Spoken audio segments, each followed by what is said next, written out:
बिस्मिल्लाहिर्रहमानिर्रहीम। अस्सलाम वालेकुम। कैसे हैं आप सब? उम्मीद करता हूँ खैरियत से होंगे। मेरा नाम है मोहम्मद अब्दुल्ला और आप देख रहे हैं अब्दुल्ला फूड सीक्रेट्स।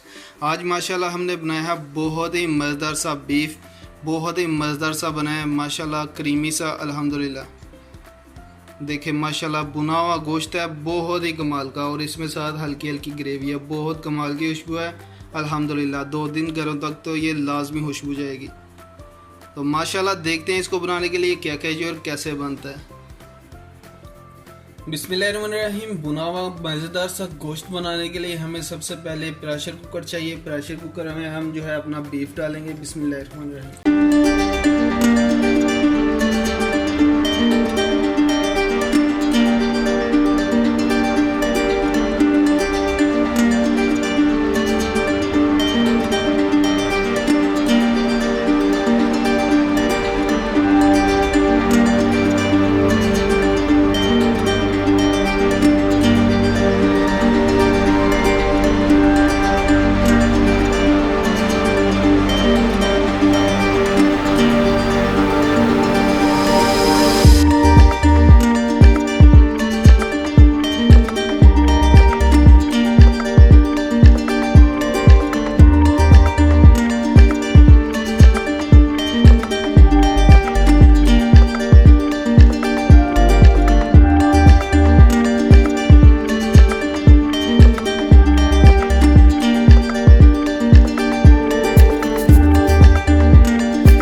देंगे ऑन। बिस्मिल्लाहिर्रहमानिर्रहीम।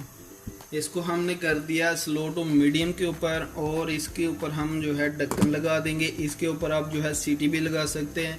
अगर आप इसको सीटी लगाएं तो आपने इसको जो है 15 से 20 मिनट जो है इसको रखना है। उसके बाद आपने इसको चेक करना है, इसको अच्छे से हमने गलाना है।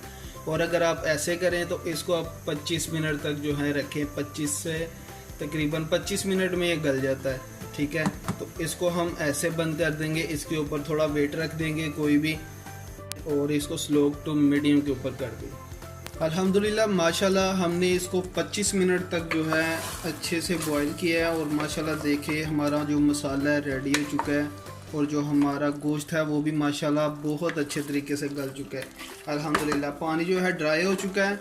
अभी इसमें डालेंगे हम ऑयल। बिस्मिल्लाहिर्रहमानिर्रहीम। इसमें आधा कप हम जो है ऑयल डालेंगे। अभी इसको हम भूनेंगे, मिक्स करेंगे इसको। फ्लेम नीचे से आपने फुल कर देना है, फुल के ऊपर आपने इसको अच्छे से बुनाई करनी है। बिस्मिल्लाहिर्रहमानिर्रहीम। अभी इसको 2 मिनट जो है भूनने के बाद इसमें हम डालेंगे ज़ीरा पाउडर। आप ज़ीरा भी डाल सकते हैं साबुत। और इसी टाइम पे इसमें काली मिर्च डालेंगे, ये तकरीबन हाफ चम्मच जाएगा इसमें। बहुत ही कमाल की इसमें खुशबू आती है और टेस्ट आता है। मिक्स करेंगे और इसको हम दोबारा से 3 से 4 मिनट जो है अच्छे से भूनेंगे। अल्हम्दुलिल्लाह माशाल्लाह हमारा जो गोश्त है बीफ अच्छे से भुन चुका है। अभी इसके अंदर जो है हम दही डालेंगे। नीचे से फ्लेम आपने स्लो कर देना है और 3 चम्मच ये दही के है, ये डालेंगे इसमें। तेज़ फ्लेम के ऊपर आपने नहीं डालने, नहीं तो फुटियाँ सी बन जाती हैं इसके अंदर। अभी इसकी हम जो है ग्रेवी रेडी करेंगे, मिक्स कर देंगे इसको।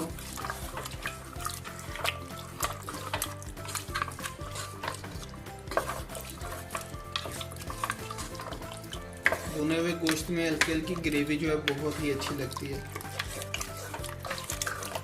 अभी इसको हम जो थोड़ा सा पानी इसके अंदर है वो ट्राई करेंगे, और जो ग्रेवी है थोड़ी सी लाइट सी वो इसमें हम रेडी करेंगे। अल्हम्दुलिल्लाह माशाल्लाह बहुत ही कमाल का हमारा जो गोश्ता रेडी हो चुका है अल्हम्दुलिल्लाह। अभी इसमें जो है माशाल्लाह ग्रेवी भी है अल्हम्दुलिल्लाह, और ये बहुत अच्छे तरीके से गल भी चुका है। लास्ट में इसमें डालेंगे हम बिस्मिल्लाह, सब्ज़ मिर्च डालेंगे, और इसके बाद इसमें डालेंगे हम धनिया। ये अपने लास्ट में डालना है, क्योंकि बाद में जो है जो हमारी सब्ज़ मिर्च होती है वो थोड़ी डीली सी हो जाती है, खरी खरी इसमें अच्छी लगती है अल्हम्दुलिल्लाह। मिक्स कर देंगे इसको माशाल्लाह अल्हम्दुलिल्लाह। नहीं जी अल्हम्दुलिल्लाह बहुत कमाल की हमारी जो आज की रेसिपी रेडी हो चुकी है। उम्मीद है आज की रेसिपी आपको पसंद आई होगी। अगर पसंद आई है तो लाइक करें, शेयर करें, और कमेंट बॉक्स में अपनी राय का इज़हार लाजमी कीजिएगा। मुझे दीजिए इजाज़त, इंशाल्लाह मिलते हैं एक नेक्स्ट रेसिपी के साथ। अपना बहुत सारा ख्याल रखिएगा, दुआ में याद रखिएगा। अल्लाह हाफ़िज़।